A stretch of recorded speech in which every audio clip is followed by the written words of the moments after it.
Well, hello. Welcome to Prosecco Queen's podcast. Pop that bottle and settle in because today we're kicking off a powerful new series, one that's all about parenting, our relationships with our kids, and the unexpected ways that learning to parent differently actually helps heal us too. Parenting isn't just about raising kids, it's about breaking cycles, rewriting old narratives, and growing alongside them. And let's be real, it's not always fun and games. Raising young women and young men is tough stuff, but together we can empower the next generation to navigate friendships, technology, and all the challenges life throws their way. To start this journey, I've got the perfect guest, award-winning author Jessica Speer. Jessica has a way of making the tricky social stuff, friendships, screen time, and middle school drama actually make sense. She blends social science, real stories, and interactive activities to give kids, teens, and parents the tools they need to handle relationships and the digital world with confidence. She is the brilliant mind behind books like The Phone Book, Stay Safe, Be Smart, and Make the World Better with the Powerful Device in Your Hand, BFF or NRF, Not Really Friends, A Girl's Guide to Happy Friendships, and middle school safety goggles advised. If you've ever struggled with friendships, screen time battles, or just surviving middle school drama, Jessica's got you covered. Her work isn't just about helping kids, it's about strengthening social awareness, fostering resilience, and giving families the tools to thrive. And as we explore parenting in this series, we're diving deep into the why behind it all, how we can show up differently, ourselves in the process, and raise strong, self aware kids who are ready to take on the world. So, whether you're a parent trying to decode your child's world, like me, a teacher looking for insights, or just someone who loves a fresh take on relationships and technology, this episode and this entire series is for you. Jessica, welcome to Prosecco Queen's podcast. I'm so thrilled that you're here with me today. Thank you for having me, Teresa, and thanks for that very kind, generous introduction. I'm so excited to talk to you about some of these hard stuff with parenting, social struggles and screens, right there in a nutshell. That's hard stuff to deal with. It's hard stuff for adults. So I know I gave the audience kind of a little background, but I would like you, if you don't mind, to give us some really good meat about you. Sure. Well, my name is Jessica Speer, and I've got a background in social sciences and a degree, a master's degree in that. And I've always just been fascinated with human relationships. And then I became a parent, and that became even more so, especially when I've got two daughters, especially when they hit elementary school and things started to get tricky. Social stuff was no longer so simple. That got me curious as a social scientist, and I started a friendship program that actually ran in schools. And that friendship program grew into my first book that has that funky title, BFF or NRF, which is not really friends. So that got me started. And then they hit middle school and talk about interesting. Yeah.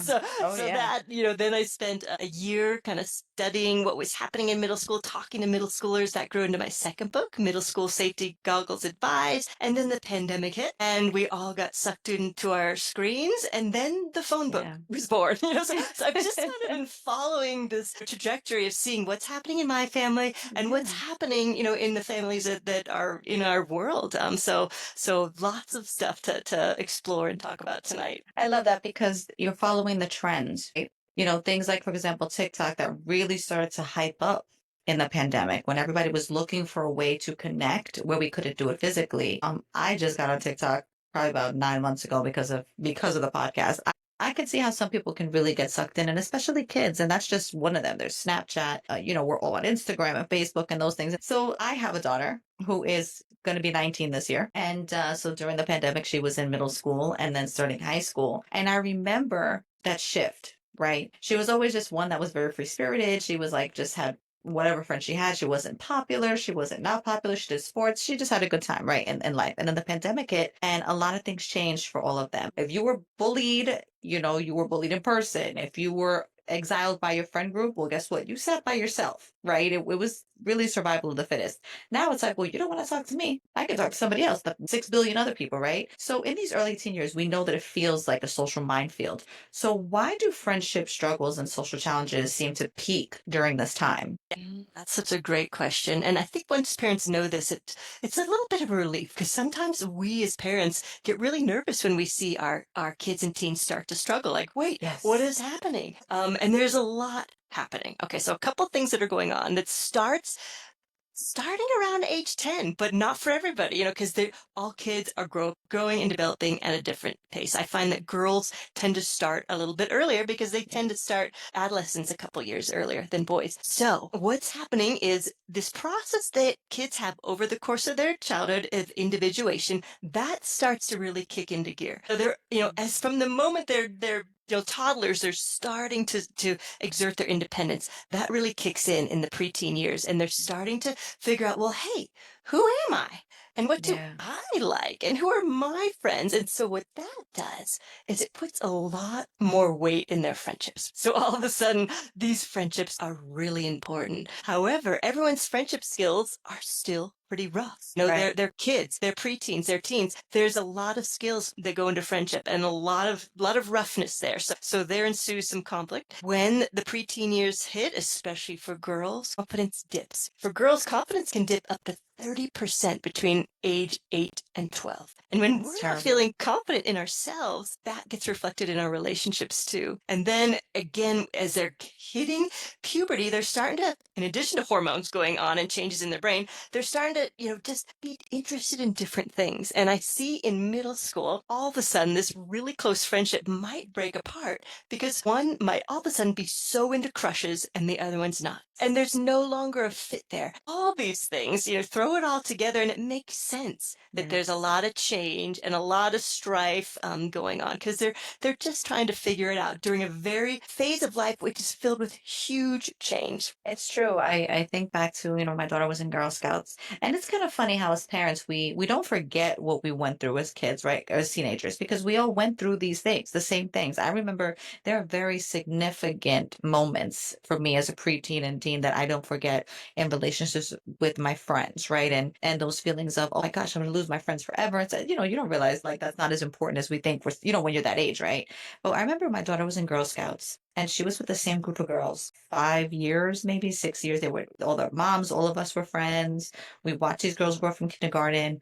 Then they got to middle school. And all of a sudden, I would say to my daughter, I'd be like, oh, have you spoken to so and so? And she's like, no. I'm like, why not? She's like, and these girls were in my house, birthday parties and everything else. And she was like, no. And I was like, why? And she's like, because I don't like her.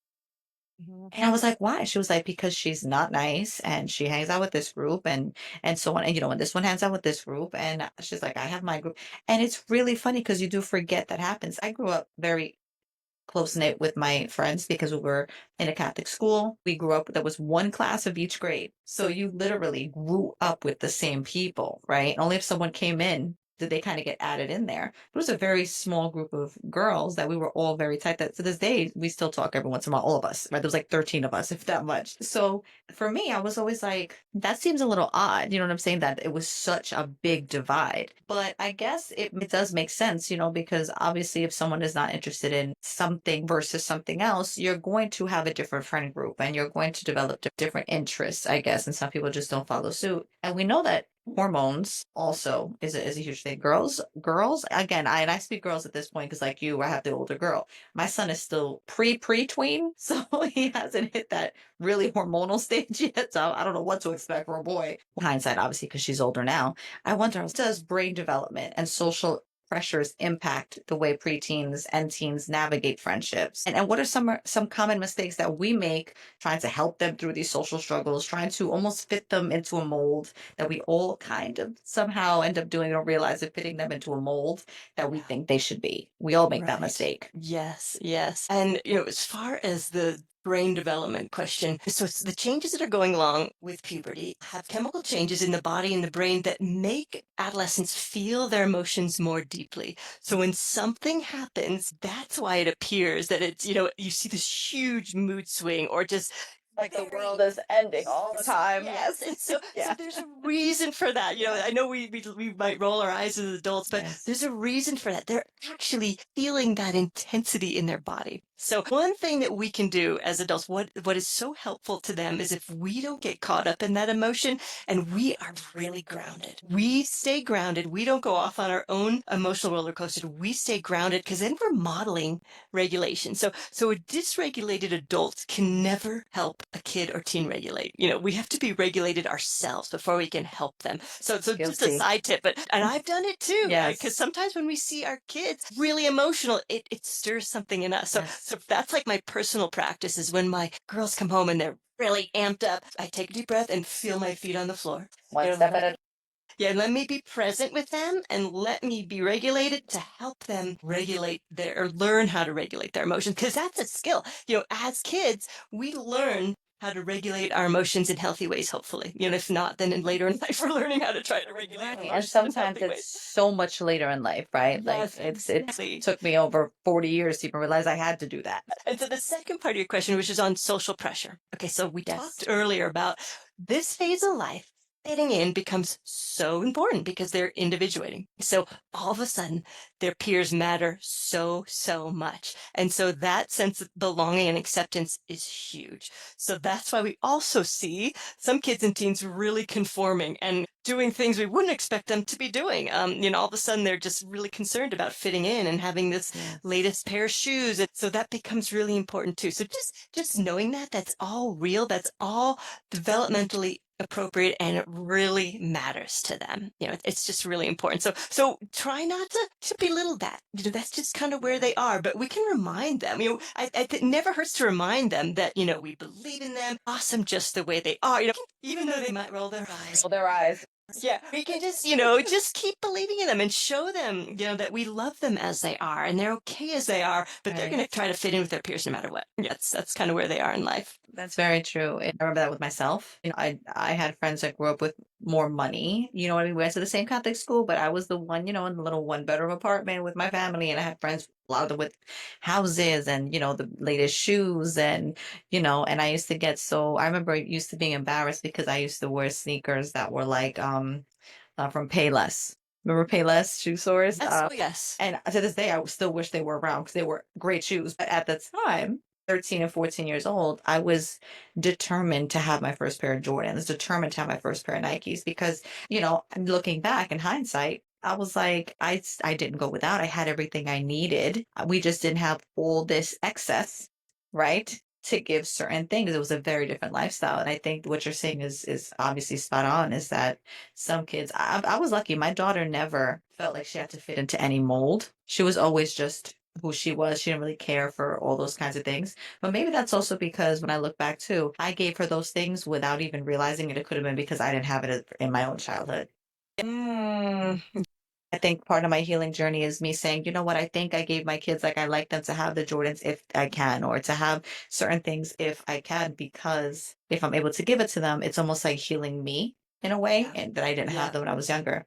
And I had mentioned and asked you before, maybe this kind of ties into that as well, because us as parents, obviously we make mistakes, and I think parenting sometimes helps us heal our childhood patterns. Some people, it just exacerbates old childhood patterns, and some never learn it. It's just parenting another generation of unhealed people, unfortunately. So what are some mistakes that parents make in dealing with these social struggles with our children? Well, one I touched on earlier is getting a little too emotionally involved. Yes.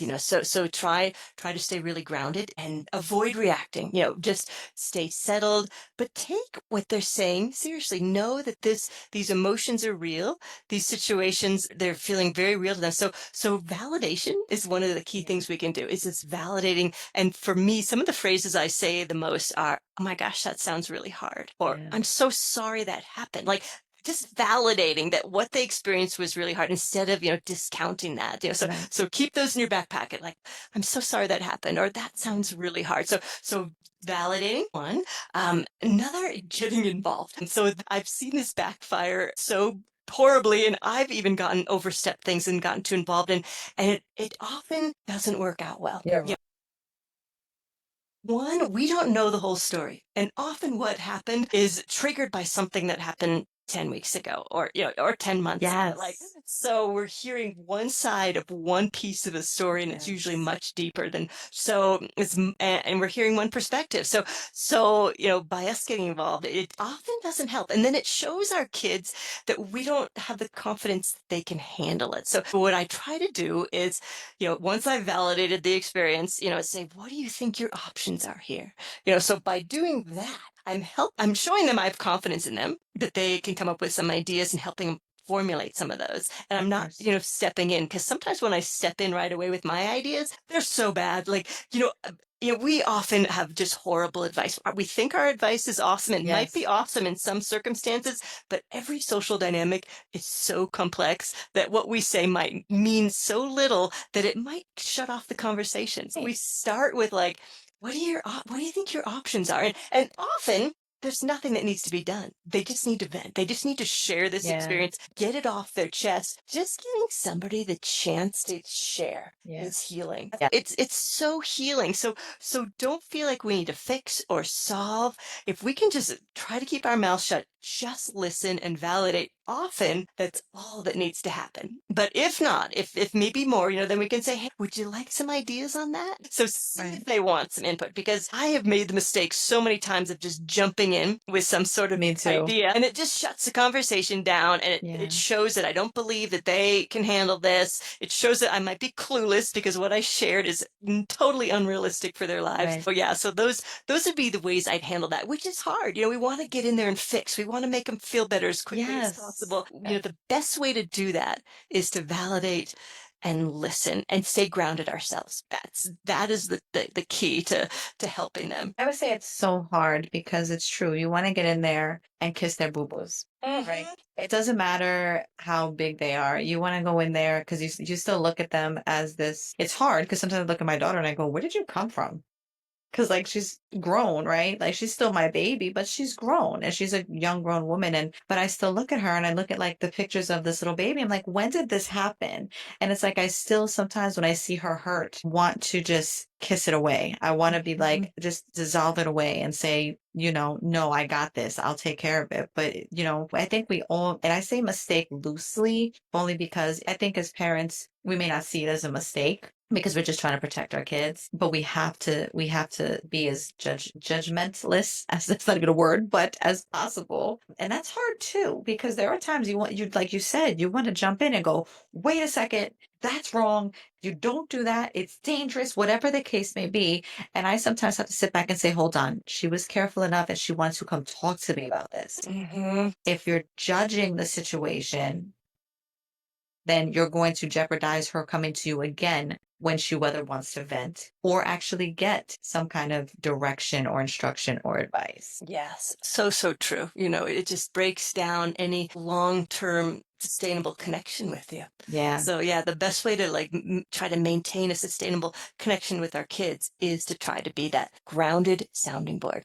That they know that they come to us, we're not going to freak out. So Right. they know that they can come to us and we're just not going to get overly involved. We're not going to freak out. We're going to listen. We're going to listen to them. And if they ask for help, we're going to help them. I have a bad habit. There are times that I've had to be the snap out of it parent. I am also a single mom, so I really am mom and dad 99.99% of the time. And I'm always like, listen, I'm going to coddle you for a bit, but I also going to tell you I'm not going to do it the whole time, right? Now you got to deal with the tough love. And I think that's really hard too for some parents because I feel guilty sometimes after the tough love that I have to sit down and talk to her afterwards like, listen, I'm not trying to be hard on you. You are going to heal. You are going to struggle. You're going to do things on your time. But the idea is, I need you to understand that wallowing for so long is not going to do anything either. Nobody can change you. Nobody can heal you. We can just support you, right? Back in the day, there wasn't really communication like that with your parents. It was basically you were living two separate lives in the same house, and that was it. And their job was to raise you, and you're on your own. And that was Yes. really it. So, what is it about us and this generation, or Gen Xers, millennials, that we're raising these Gen Zs and Gen Alpha, because that's my son who's a Gen Alpha, and we're raising them very differently? I think personally, and what I've seen on my journey is a lot of it is because of the way I was raised. I always said I wasn't going to do the same to my kids. I want a relationship with my kids. I want to love my kids and hug on them as much as possible. And I want them to know that and to be able to come to me. But people say that we might be too soft on our Mm. kids. So what is the reason that there's just such a hard divide as to what we're doing wrong, I guess, or what we're told we're doing wrong? Yeah, yeah, I think you're right. I remember growing up and wishing I could talk to my mom about Me things, too. but I didn't because I knew she'd jump in with advice that really made me feel unheard. So I Yes. stopped. I went into parenting knowing I wanted to change that. So I think what you said is absolutely true. What we try to do with our kids is maybe not replicate the things that we didn't appreciate growing up with. And sometimes we can overdo that.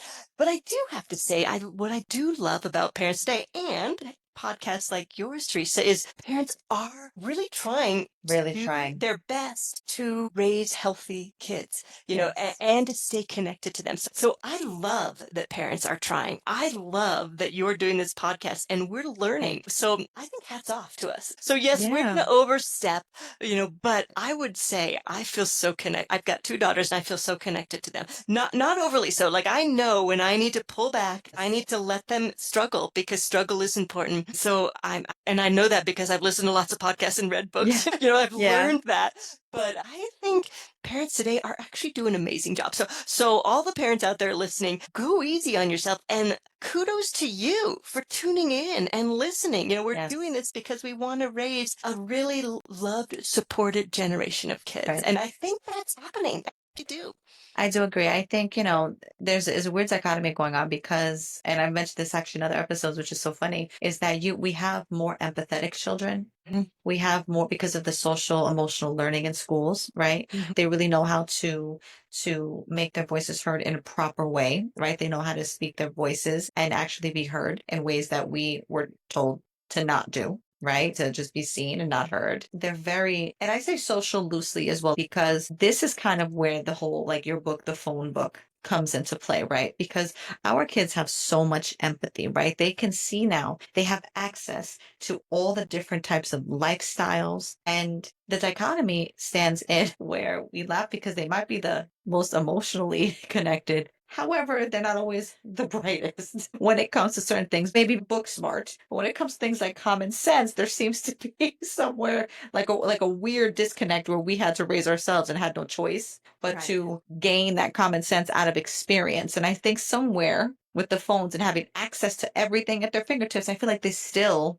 that's almost like a catch 22 in itself. It's like the kind of the more you have in front of you, the less you know, and the Mhm. less you know how to be in person. Because technology is so woven into our kids' lives now more than ever when we didn't have any of that. But what are some surprising statistics, if you have any, about kids and screens that parents should be aware of?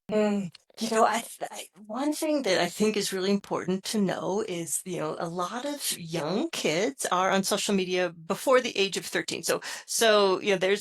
There's this number 13, which is such an arbitrary age that was drawn up way back even before social media came to Oh, play. it did. Yeah. So it's just this arbitrary number, which some people think that is actually still too early because kids are still in that identity forming stage of adolescence. And then once you add social media, that's a lot to deal with when you're actually trying to figure out your own identity.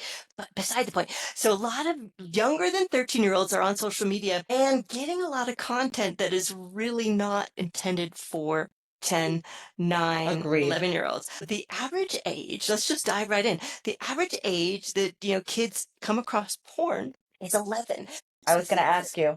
I think it's important. That's the average. That means half of those are earlier. And often, so I visit a lot of schools and I talk to schools, and what parents are telling me, because my girls are teens now, what parents are telling me is often it's innocent. Like they might just be doing a Google search because they're curious about puberty. And then boom, something, Yes. or they're shared because their age isn't correct in social media. They're shared some stuff that way, Yes. so it's accidental. Or, somebody, friends like, hey, look at this.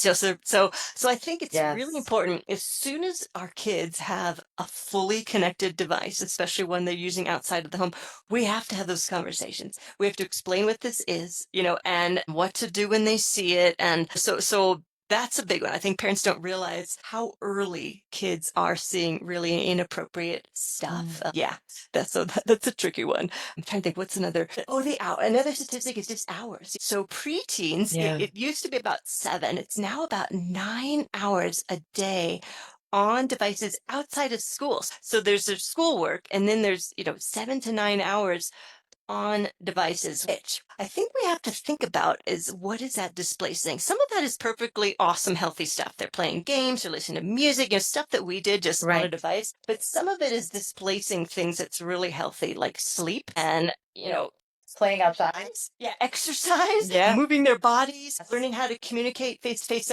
So that number is so huge. It's almost every waking hour now is on a Yes. device that we just have to realize as a society that's displacing some really important things for their health. And so it's not surprising to me that we have an anxiety and depression, issue in the Agreed. world with preteens and teens. I think it's that displacement of other really important functions Right. that are now just happening on screens. And I agree with that completely. My son, like I said, he'll be 9 this year. And there are some days, like I work from home some days. So if he's home, for example, a day off from school or something, I'm working. This kid could be on this 9, 10, 11, 12 hours from the second he wakes up in the morning. And he's got friends, little friends that are around the country. Right? He's got a little friend in Puerto Rico. He's got one in like Kentucky, and they all look for each other. They call. But I hear that phone ringing, the tablet all the time, and they're playing. They have a little friend group, and they're playing together. But there are times I have to say to him, look, your friends just came to the door. Go play outside for a little bit. You can't just sit here. You're going to end up hunched back. You're not getting this exercise that you need. Too much screen time. You're not going to sleep well, right? That's the other thing because we all have that affliction as well, is we're just right up until the second we fall asleep and the phone hits us in the face. We're Yeah. sitting there with the phone in our face. I did it the other night, unfortunately, it smacked me right in the face. And I was like, I should be asleep right now instead of the phone in my hand. So, how can parents model these healthy tech habits themselves while we stay connected? Because, I like to be on my phone too. I like to play my game more than anything else. But how can I get mad when my son is in the room doing the same thing? You see what Right. I'm saying? Right. Yes. Okay. And this is such an important topic. And before I dive into like how to build those healthy habits, in the conversation, I really encourage families to have on an ongoing basis is really helping young people understand the tech business model. So technology is designed to keep us on it. Addicted. Yeah. So Yes. so there's persuasive design, which is tagging and endless scrolls and notifications. So all these beautifully designed devices that keep us checking. So it's Agreed. dopamine hits. So I think kids have to understand that tech companies make money the more time we stare at screens, through advertising. So I think the more informed they are, the better. Let's make them informed consumers. So help them, have that conversation just to know that that's how it works at this point in time with Algorithm. yeah, exactly. It will suck you in. Knowing that, so that then can open the conversation of how do we as a family want to make sure we are having a healthy balance? Because our job as parents is to make sure you grow up healthy and safe. And so how can we do that? So talking about the importance of sleep, talking about the importance of moving your body, talking the importance about doing things like chores and homework before we relax in front of our screen. So just talking that through as a family. And then what I always suggest is if families put together some sort of, you can call it a media agreement, some people call it a family tech agreement, and do it as a family. Like this is a great family sit down dinner conversation. And don't feel like it's daunting. You could just Google, family tech agreement, and you'll see all these Interesting. options. And then you as a family can sit down and work on it together. So for instance, when we first gave our kids devices, our family tech agreement had a few rules that we came together as a family. One of the rules was, we don't do screens at meals. So that's just and we've done it for so long since they were so little. That's It's they're second kids nature. now. Yeah, that's they wouldn't even consider bringing their phone to the Love dinner that. table. Yeah, and then two, again to protect sleep, maybe there's no phones or screens in bed at night. So you can decide that what works for your family, and can you as the adult comply? So yeah, can Yeah. no there's no texting while driving. So this one's really important. Like when I was teaching my girls to drive, Yes. absolutely. If I started to pick up my phone and look at it while I'm driving, what am I modeling to my teenagers? That's Right. okay. Yeah. Right. So you pick the things that are just really important for you as a family. Again, coming from let's figure out as a family how to create some healthy balance in our lives with screens. Screens are amazing. I don't know what we did without them, but Right. what can we do to keep this really healthy so we as a family can stay connected and we can take care of our bodies? So, what could a parent do then if they feel they've already lost control, quote unquote, Mhm. lost control Mhm. over their kids' screen habits, where they can start to regain balance? Because I love the idea of your, you just said it was called I'm sorry, A a family family tech tech agreement. agreement. Thank Mhm. you. Family tech agreement. I love that. I wouldn't even have really thought about that, to be honest myself. And I'm going to look into that now, actually. But say at this point, I don't think I've lost control, but there are people to the extreme. How do you think would be the best way to kind of rein it in and regain some balance? Like, because sometimes at this point, for some parents, are like, I don't know what to do. He's already too deep or she's already too deep in. And no matter what I say, the kids are going to have withdrawal. They're going to resent me and all Mhm. these things we worry about as parents. Now, I was also raised a little differently. If I take it away from you, don't you just know, just Yeah. know I'm going to take it away and I'm not going to feel bad about it. But I'm also the kind of mom that then feels bad about it and says, well, maybe, maybe just a little bit. So, where can we kind of balance that power out and Mhm. try to regain some balance in your child's life and also in your household? Yeah, and it's never too late because this happens a lot to a lot of families. They give the device, and then because the device is designed to addict us, it does. So It so does. don't feel bad if this has happened and you're feeling like, oh, this is too late and out of control. It's not. But start small and start intentionally. So in a calm moment, not when you're having a conflict over screens. In another calm moment, bring up and make it about you. Bring up that, I realize I goofed. When I gave you this phone, I didn't think through, some ways to make sure that you're Mm. creating some healthy balance in your life. And that's on me. I goofed there. But what I'd like to do as a family, because I do think it's really important to learn how to balance screens and to exercise and sleep enough, I'd like to think of ways that we can bring that balance into our family. What ideas do you have? And so start with that. Your first thing might be really small. It might be just no screens at the table. Okay. And let that go do that for a while, weeks, months, and then maybe try it again. And then Right. maybe we're adding, I've noticed, that you are so sleepy during the day. And my job as a mom is to make sure you get enough sleep because sleep is the basis of well-being and learning. So I'd like to talk to you about maybe not sleeping with your phone. Can we talk about that? So I'm Yes. doing this really calmly, step by step. Not in a Right. threatening way, trying to engage them. But when I need to have these conversations with my kids, I always come from my goal as a parent is to keep you healthy. And Agreed. yeah, and so Agreed. so a lot of this is coming from health and safety for them. Yes. It's funny that you talk about that because since my son's little, obviously, and he's a COVID toddler, right? So he started out in preschool and then he was home right after that for like, years, obviously, at this point, up until kindergarten. And so they're used to having, the screens in their face. And there'll be moments that I will see this kid from morning until night with the tablet in his hand, like a suitcase. Like he's holding it, walking around the house. It doesn't matter where he's going. If he's in the shower, it's sitting on the thing outside so he can listen to it. If he's talking to his friends, from the moment he wakes up in the morning to the moment, when he's on school or playing or going to sports, he goes to bed. And so it got to a point that I was like, listen, when you're eating with us, like you were saying, no tablets, no phones, no tablets. He doesn't have a phone anyway, but no tablets. He's already asked me for a phone. I'm like, are you crazy? Who are you going to call? Me. I was like, that's no, absolutely not. You don't need a phone. You're 8 years old. That's crazy. And he would say, want to go, if we would go for a long car ride, I'd say, yeah, take your tablet, fine. So you don't have to listen to it. We're listening to whatever you want. But it got to the point that we'd be going from my house to the store and he'd be like, can I bring my tablet? Absolutely, you cannot. Like, there's no reason for that ride. And he's gotten used to those things, right? Where it's like, I told you no tablet right now.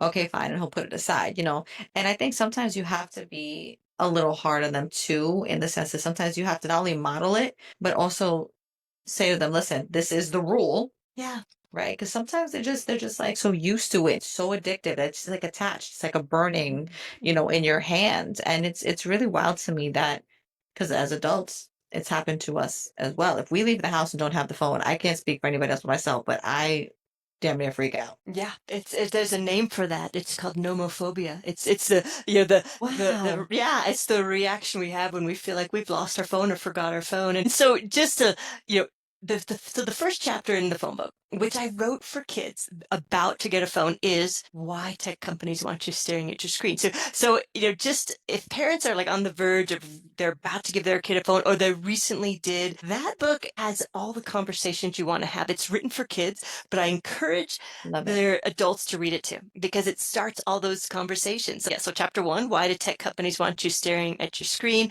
There's also a chapter on social media, there's a chapter on stranger danger, there's a chapter on cyberbullying and digital drama, and Love there's a it. chapter on disinformation. So I wrote it because when I was about to hand over the phone, I'm like, oh my gosh, there's so many conversations I need to have with my Yes. kid. So I put it in a book for kids, but there's positives too, because there's amazing things about technology and kids tune us out. If we're just harping the negative, they Agreed. just tune us out. So we have to balance those conversations with the really cool things, but arm them with the information so they are informed consumers and they know how to keep themselves safe. But back to your original point, kids do better with boundaries. So if, Agreed. if parents are concerned, rules are bad, rules actually show our kids that we care about them. So Right. it Right. helps them to feel safe that somebody's Yes. looking out for them. So don't be afraid of rules and boundaries. That actually has been proven in research to show that it helps kids be more successful. I agree. It gives them that basis, like this, that like that grounding that they need as Hmm. well. Sometimes when kids go kind of like off the rocker, it's a lot of times because they don't have enough grounding in their lives to bring them Hmm. back. They're just like all over the place because they don't know how to regulate themselves. I mean, we obviously know there's a billions probably of unregulated adults walking out there that if they had a little more regulation in their lives and teaching how to regulate themselves, they'd have very different outcomes in so much of their lives. And that actually makes me want to go to your next book, or maybe not your next book. I remember the order that you had said you had put them out, but from BFF or NRF, a friendship Hmm. truths and friendship pyramid, you talk about 9 friendship truths. Hmm. So, would you mind sharing a few that really resonate Sure. with both adults and kids? Yes, and all of them do. So I think, that book is written for, again, 7 to 13-year-olds. However, everything in that replies to all of We life. can all learn how to talk to our kids better and learn Yes. ourselves, right? Yes. And where these friendship truths came from is when I was working with kids and working with them in friendship groups, I found that sometimes if I was front loading some knowledge that we learn later in life, it was a huge relief to them. So one Mm, of the friendship truths is friendships have different phases and change over time. And we learn that as adults, but when that starts to happening to the kids yes. in elementary and middle, they're wondering like, what is going on? Or something wrong with me. So it's a Yes. huge relief for them to know that friendships do have different phases and they And do that's really change. scary too when you're that age, right? It's Like, hard. who am I gonna have lunch with? Who am I gonna sit with? Oh my God, my best friend's not calling me. Are Mhm. they doing stuff that I'm not doing? And why am I not included? Exactly. Exactly. Yeah. It feels horrible, but it's Yes. super common. So that's Right. one of the friendship truths and a relief to kids. Another one is close friends can be hard to find. And so there comes again when kids are individuating, they're looking for this closeness with peers, but it is hard to find that. It's and so they can feel very alone. They can feel that like it looks like everybody has a BFF except them, but the truth is, it's hard to find close friends and most of us have less than 5, and some of those are family members, over the course of our lives. So just let them Yes. know that too. That's another relief for them. Can I caveat there real quick? Because you just hit the nail on the head with something me and my daughter went through. Exactly that. In high school, it was, well, middle school to high school, it was always like, how come I don't have a best friend? How come Hmm. I have friendships with people? And I kept saying, listen, I had a lot of friends too. Her godmother I've known since she's 9, but we were always good friends. It wasn't until we became adults. We were always good friends, but we had our times where we broke up and we didn't speak for like 6 years. And then it was time that we came back as adults and it was like, she's one of my soulmates. She's just one of the loves of my life, right? And she's my daughter's godmother. And my daughter doesn't know a time that we weren't friends or we weren't together. And I said, I have maybe 2 friends, not including my wonderful sister and my cousins that are my sisters. But when it comes to friends from other mothers, I have two, Yeah. like two Yeah. real ones. I said, some people don't find their best friends until they're in college, and that's their roommate sometimes. Some is a coworker when you're an adult, if you're lucky. Some people just have acquaintances. Not everybody's going to find the person that they're going to take vacations with when they're older. So thank you for that because I had that conversation so much and I thought it was just me trying to rationalize it. And I'm sure other parents feel that way as well, just trying to comfort their kid. Yeah, and it's so true. We forget that kids might not know this yet. In fact, I was doing a school visit and I was doing a big assembly. After I finished, I'd share these truths with kids with stories, and this little boy from the front row comes up afterward and he just hugs me and he says, "Thank you."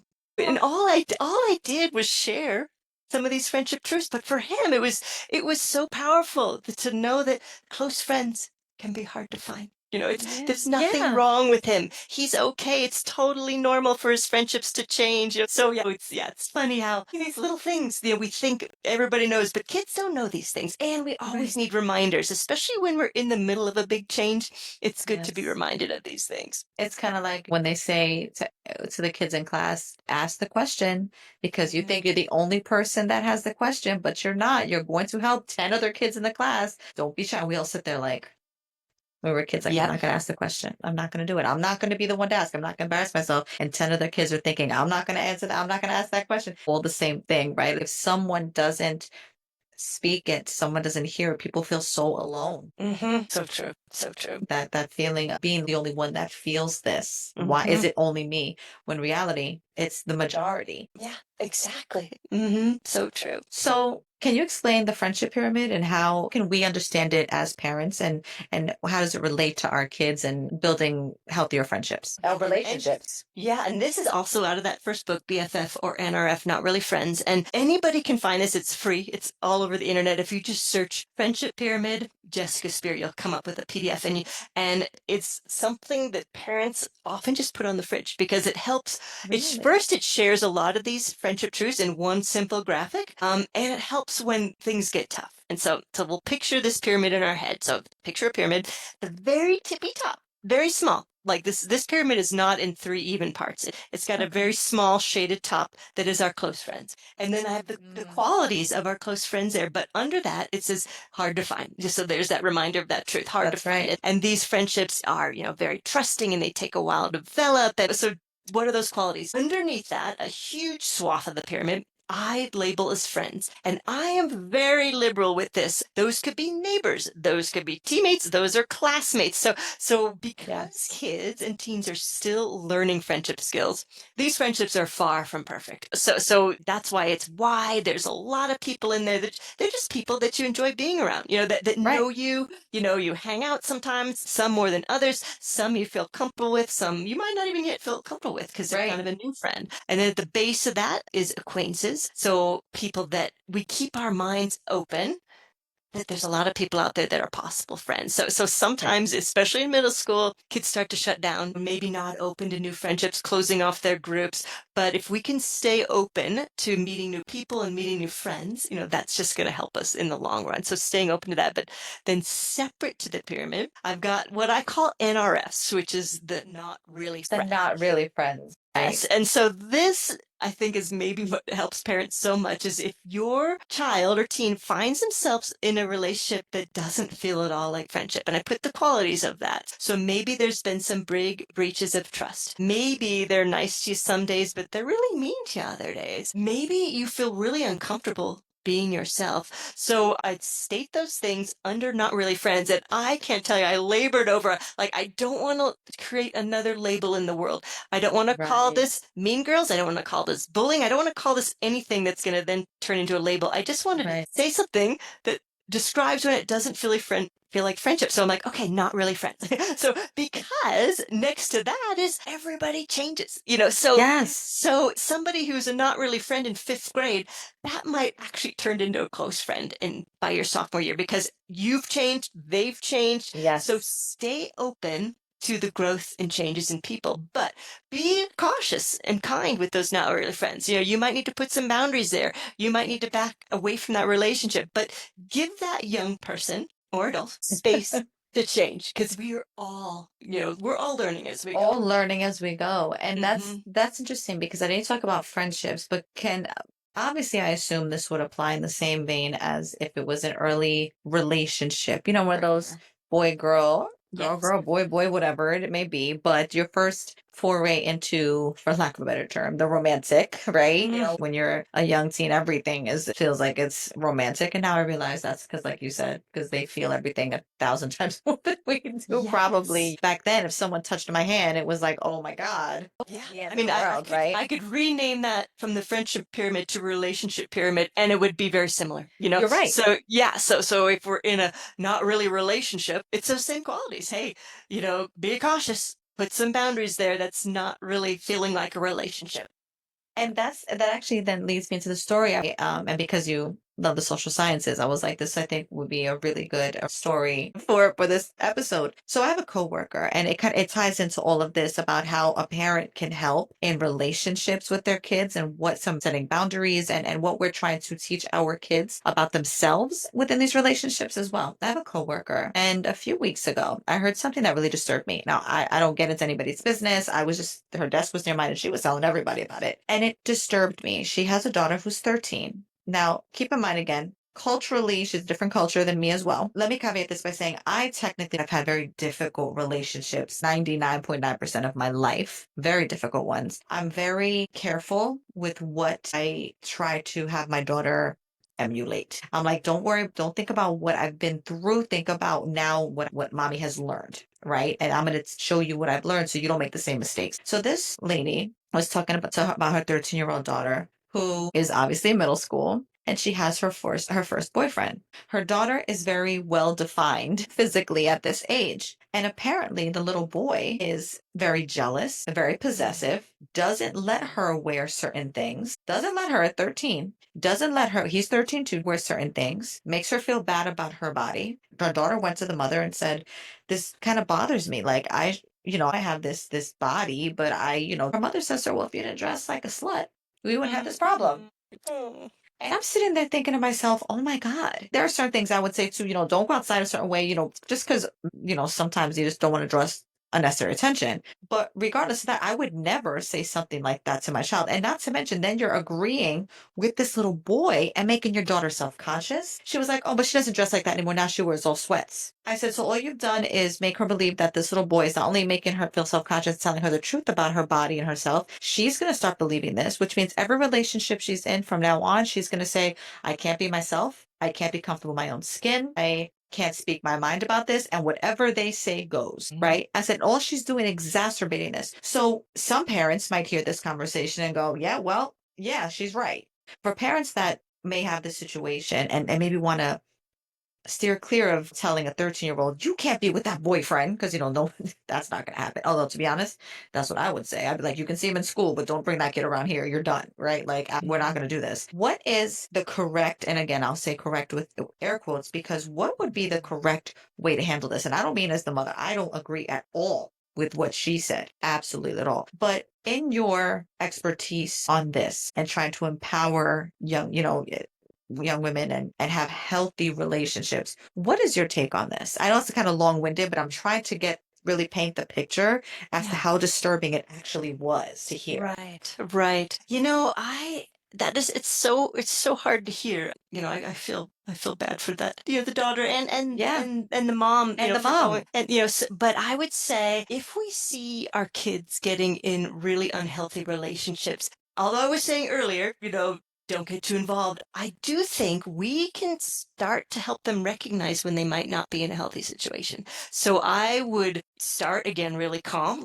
Tell me what you really like about this person, and how does he make you feel, and do you feel really respected in this relationship? So I would come at it first with some curiosity, non-judgment. So as soon as we dive in there that I'm judging the boyfriend, she's gonna pull back, Right. But if I can really calmly, conversationally, with curiosity, see what it is that she really likes about this guy. And it could be at that age, if he's a boy with a lot of status, that could be it. Of So there's course. a lot of things that go into play in relationships in middle and high school. So just getting understanding what it is, but also helping to bring some awareness to her if she's not being treated well, and doing that as Right. gently as possible. And so we have to be really careful because, like I said, as soon as we start sounding judgy, they're going to stop. And then the conversations about the appearance, I would have those separately. Like, I know as the mom of daughters, I don't actually comment on their appearance except that I think you're amazing. You look wonderful. I am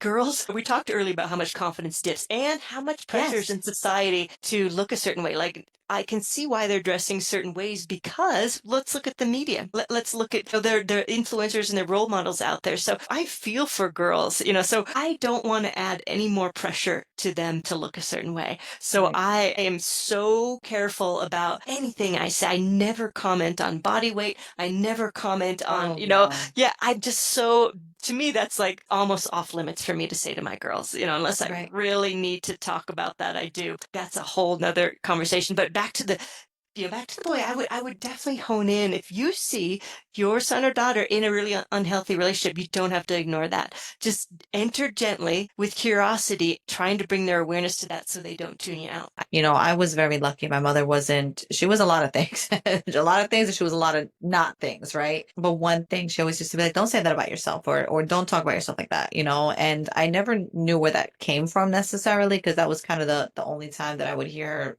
even speak on really anything was don't say those kind of things. And I used to be like, okay, it's about me. It's not about somebody else. Like, but it's not till you get older and you hear it from one of your kids, you hear someone else say it, you go, wow, that's really bad. Like, why would I speak to someone else nicer than I speak to myself? And I Right. feel like you really need to instill that in your kids. Like, I always say, you can't love anybody properly unless you love yourself fully first, right? Like, no Hmm. one's going to give that gift to you. That's something you give to yourself. And it saddened me. And I was like, I can't be the only one that thinks that was wrong. I can't judge another parent. I don't know more context, obviously, just what it was that she had said.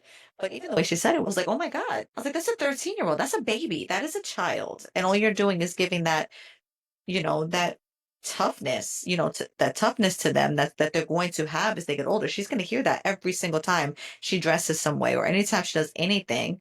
She might start to make certain choices based on getting people's approval, right? And I know for a fact, when you start to look for attention, you're not usually going to get the positive attention. It's going to be the negative attention. And at that age, attention is attention. It doesn't matter. Yeah. Now you did mention, because it's part of this, what we're talking about is how middle school, of course, can be tough on confidence. And how can we help them with their resilience? Like to say, I Mm. mean, we know that we're going to say things like, okay, it gets better. It's not the end of the world. Yeah. Trust me, life goes on. You're going to look back in this in 3 years, 4 years, 10 years ago. That was so silly. But the reality is, I know for a fact for me, there are things I look back 25, 30 years that still were traumatizing to Hmm. me, that I've had to heal from that little Teresa because they were so traumatizing from that specific time in my life, in my social groups. So how do we get them to understand and not keep those things bottled up until they're in their 40s and they're sitting in therapy having to talk and write a letter to little so and so. Hmm. One thing that helps them, we talked about this earlier, is when they are really down, helping them feel heard. So that is one step in helping them start to find their own resiliency. It's they've got that whatever happened, they got out, and they're somehow maybe now navigating those emotions in hopefully a healthy way. So that is going to help with resilience. Another thing is sharing some of those times when we were really down and out, and how we came out of that. Sometimes they roll their eyes because we grew up way long ago in the dark ages. I know, right? Black and white, Yeah, apparently, I was told. I was like, wait. but they might, when they're in those darker places, it's when those stories might matter. Like hold those stories for those moments when they are really going to hear them, so when they are in a really similar situation. And then just I can't even tell you how important it is for us to keep telling our kids how much we love them and how proud we are of them, I so, do it all so the that's, time. that's a huge foundation. They know that we love them as they are, and we are so proud Yes. of them. So they've got this foundation at home. We believe them. We know they can do this. So those things combined will just help them, and know that there are going to be ups and downs. Middle Yes. school is tricky, high school is tricky, and sometimes our biggest growth is from those darkest moments. Yes. That's where we Yes. emerge, as a changed person sometimes, and learn some really valuable lessons. So as hard as that is to see, those things happen. So I'm not against in those deep dark moments, if they're really down, get some popcorn, pop in a movie, that might Right. actually illustrate something, some resilience. So think about what movies are super inspiring. So, Yes. use those moments to to lean in, and say, "Hey, let's do a movie night." "Hey, let's watch this." So you can be with them, but you don't have to be like talking all the time. You can sit side by side, watch Right. something together. They know they're not alone. They know you got their back. But I'm all about great books and media, when Agreed. things are tough. Agreed. I love having those resources and just being sometimes able, some sitting and watching a movie sometimes is so cathartic, right? It's Yeah. so you're sitting there and you're just, even if you're not talking, it's that shared space. It's that shared comfort. I always say sometimes just sitting there watching a movie that you will love. You Hmm. can recite every line to, whatever the case may be. It just kind of brings you back to a moment where you can all just be one and say, okay, look, we're in this together, because I think a lot of times too, there's a moment in my life. I was 14. I'll never forget it. Me and my mother did not have a relationship from the time I was like 11. Like we obviously she raised me, but I mean a personal, emotional, really relationship. It was always adversarial until I was pregnant with my daughter. And so I always used to say, I know she may love me, but I wonder why she doesn't like me. Right. I used to say the whole time as a teenager. I used to be like, this doesn't make any sense, right? And when I was about 14, I remember my aunts and my mom were in the living room and I'm walking upstairs. And she asked me to do something. I don't know. And to be honest, I could have been 16. Either way, I was a teenager. But I remember going, whatever, however, I answered her and I start to walk up the stairs and I can hear her telling my aunts, the way she talks to me sometimes hurts me so much.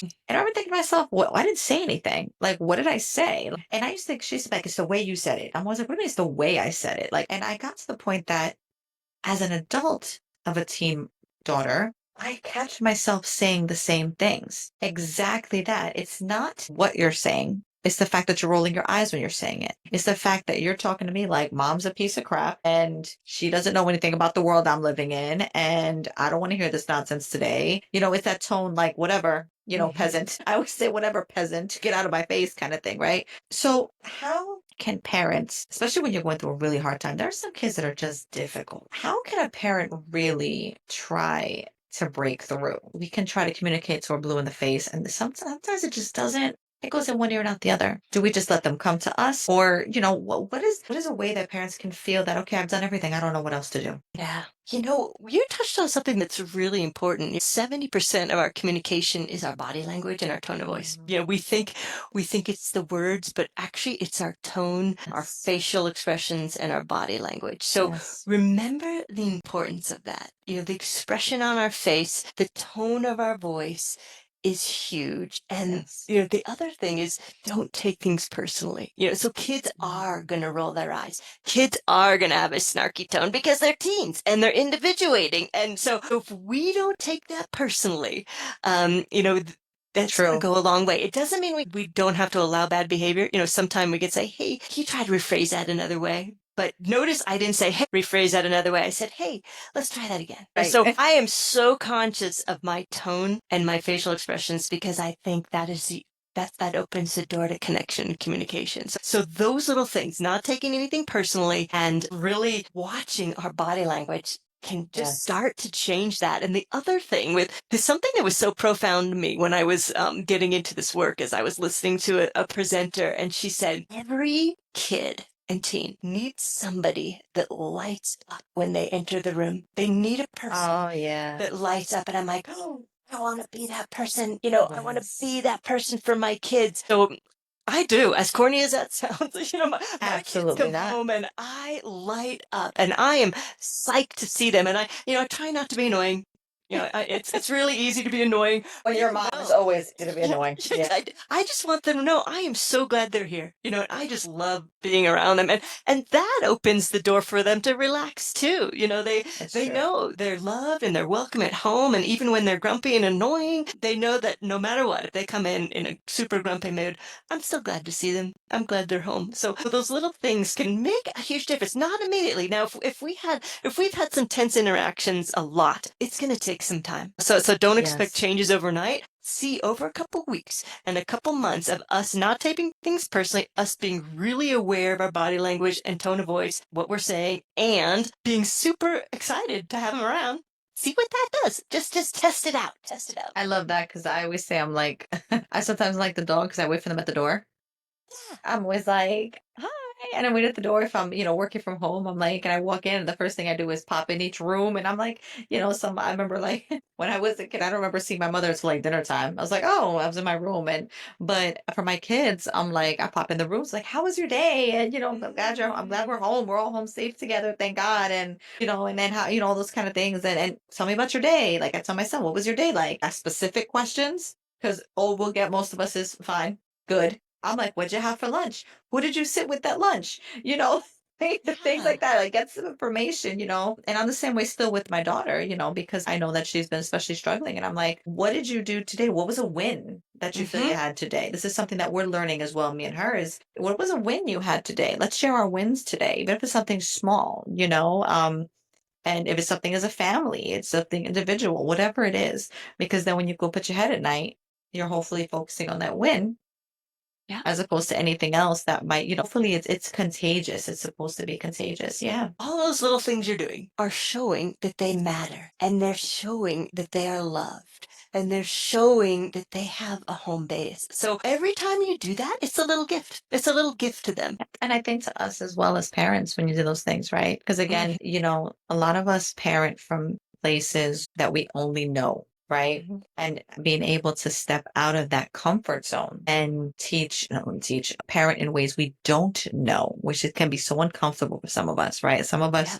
are so culturally ingrained in things like corporal punishment, for example, like I was raised to then saying, I'm not going to do that to my kids because I know that that was emotionally and physically and mentally damaging, right? But I have moments where I'm not perfect. I scream at my kids. I've cursed in their direction. I've slammed doors and said, "Don't talk to me," because we're human. But I think back in the day that was, well, that's what it was. Now it's kind of like Mhm. I sit there and I'm able to reflect and say, okay, now you need to have the conversation, right? You weren't regulated. You didn't know how to handle certain situations. You were stressed. Now go talk to them. And I think that's the difference with parenting now versus parenting then. I do still believe people should discipline their kids. There are some badass kids out there, but I think the majority, like I said earlier, are just really trying to be more more Mhm. socially active, more activism. That's Yeah. what we're looking for because the world around us, it's never been safe, but I feel like it's so much more unsafe than it's been in a Mm. really, really long time. And trying to keep them as safe in their own home as possible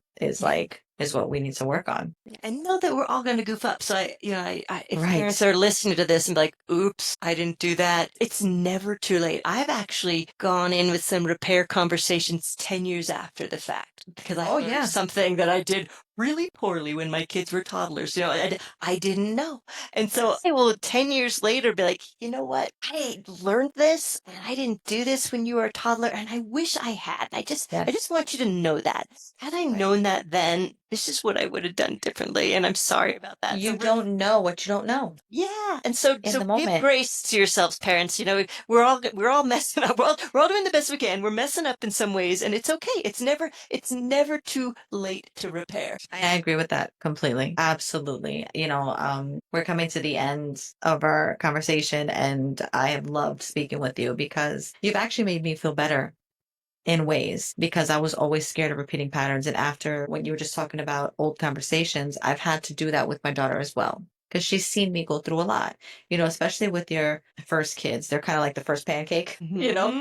it's never perfect. They're growing with you and they're learning with you. And you're kind of raising yourself at the same time as you're raising them. You're just at the seat of Yep. your pants. And I've had to do the same thing. I've had to go back and say, listen, I know you've seen mommy go through some stuff. And I know how I've seen how it's affected you as well in certain ways, with this relationships with their fathers, whatever the case may be. And no, I wasn't perfect and I'm still not perfect, and I'm aware that I still make these mistakes I think that's really important to really try as much as you can to go back because sometimes actually hindsight, when they say hindsight is 2020, that's sometimes the better time to have those conversations Hmm. Hmm. when you're less emotional about them, Yep. at Hmm. that moment. So I want to ask you, what's next for you? Any upcoming projects or books we should look out for? I am just actually writing the final chapter of one of my next books. All my books so far are kids kind of in the preteen, early teen years. I'm Right. just finishing one, hopefully in the next 2 weeks, that is Awesome. all about actually mindfulness. Believe it or not, I'm going to try to tackle how to help kids learn how to be mindful, especially it's in direct response to just anxiety and depression in youth today. And one of the ways that they can learn to, again, self-regulate and learn to Self-regulate. calm down, learn to focus is mindfulness. This book Yes. is all about that. I'm almost done. It takes a while. Then it goes into editing and there's going to be illustrations in that book. So Okay. 2026, look for that. But Listen, that'll be yeah, here before we blink our eyes. I know. So I'm Yeah. working on that and that's been great. And it's funny. It's really helped my own mindfulness and I self-regulation bet. writing that book. So it's been a treat to write. That's awesome. And please tell the audience where they can find you, where they can buy your books, all your information. Thank you. And what a pleasure to talk to you, Teresa. It's been Thank you. just a joy. Thank you for hosting me. And the easiest place to find me is my website, which is Jessica Speer, SP as in Peter, EER. That has links off to my social media and also where to buy my books, which they are available anywhere books are sold. Yes, so of course you can get them on Amazon, but they're in Barnes and Noble, Target. Your local Awesome. bookstore might have them as well. Also, write regular free e-newsletter on all these topics. So you'll see information about that. You can download free resources like the Friendship Pyramid and other resources like that. So my hope, the underlying reason I'm doing all this work is to help kids and parents connect. So that's kind of the underlying theme of everything I do. I love that. And I'm going to put it all in the show notes. I know you send me a package as well. So I'm going to put all that in the show notes to get all information out so anybody can reach you if they like. Jessica, it's been amazing. And that's a wrap on this episode of Prosecco Queen's podcast. It's been an incredible conversation. So if there's one thing we're taking away today, it's that raising kids in today's world isn't just about them. It's about us too.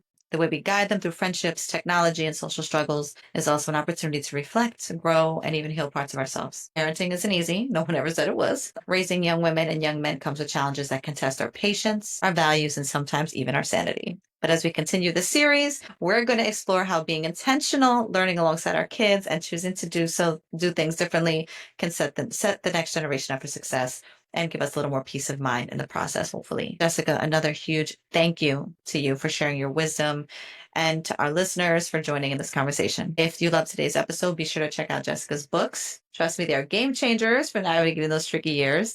And if something we talked about today resonated with you, share this episode with a friend, a fellow parent, or anyone who could use a little extra support in their parenting journey. Make sure you've subscribed and listen in for our next series. We've got some powerful conversations ahead. And as always, keep those glasses full and those hearts open. Until next time, cheers to raising strong, self-aware kids, and maybe even healing a little bit of ourselves along the way. Peace out.